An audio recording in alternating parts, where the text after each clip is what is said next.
कोहल पहलवा की सुन सखी काजल। इसी पे लेके आए हैं आप लोगों के लिए फुल और फ्री सॉन्ग।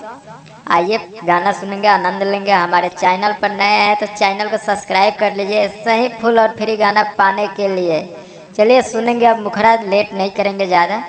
चलिए मुखड़ा सुनते हैं, कैसा है मुखड़ा, आइए सुनते हैं।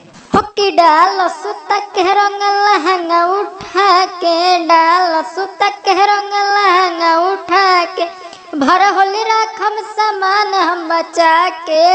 होकी भर होली राखम सामान हम बचा के, डाल सुता के रंग लहंगा उठा के, डाल सुता के रंग लहंगा उठा के। ये मुखड़ा था, इतने मुखड़ा है। आइए अंतरा सुनते हैं, अंतरा कैसा है। इससे पहले हमारे चैनल पर नए हैं तो ऐसे ही फुल फ्री गाना पाने के लिए चैनल को सब्सक्राइब करें। चलिए आते हैं, सुनते हैं पहला अंतरा। हट होली केहू न बोली, डली हर रंग सब हटा के, बाल्टी में घोर के मलिह तू टोई के, डली तू सुघरा के।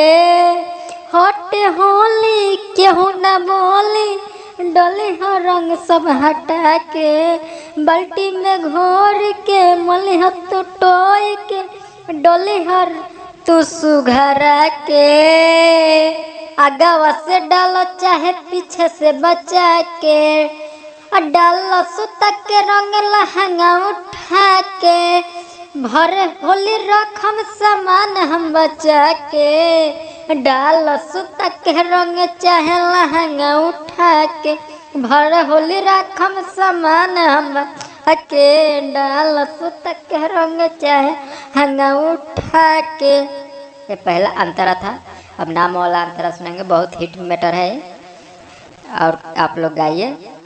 और हमारे चैनल पर नए हैं तो बस हम यही कहेंगे, हमारे चैनल को सपोर्ट करिए, ऐसे ही डेली देते रहेंगे आपको फुल और फ्री सॉन्ग। चलिए चलते हैं पहला दूसरा अंतरा की। राइटर रवि रंजन करिहना गंजन, सथिया के सामने बोला के, खोली खोली रंगी तू चोली, सावधाने अपन देखला के। राइटर रवि रंजन करिहना गंजन, सथिया के सामने बोला के, खोली खोली रंगी तू चोली, सावधाने अपन देखा के।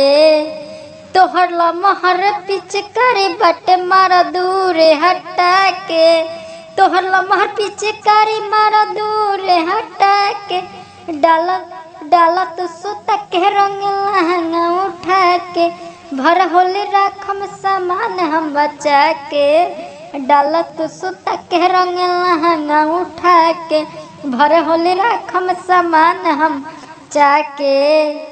लास्ट अंतरा था जिसमें दो जगह साथ ही नाम है, वहाँ अपना नाम जोड़ सकते हैं। चलिए ख़त्म हो गया, फिर अगला वीडियो में मिलेंगे। हमारे चैनल पर नए हैं तो चैनल को सब्सक्राइब जरूर करिए और ऐसा ही फुल और फ्री सॉन्ग पाने के लिए कमेंट करके बताइए क्या है। तेरी आवाज़ कमी आ रही होगी आवाज़ में, क्योंकि हम गा नहीं पाते इसीलिए।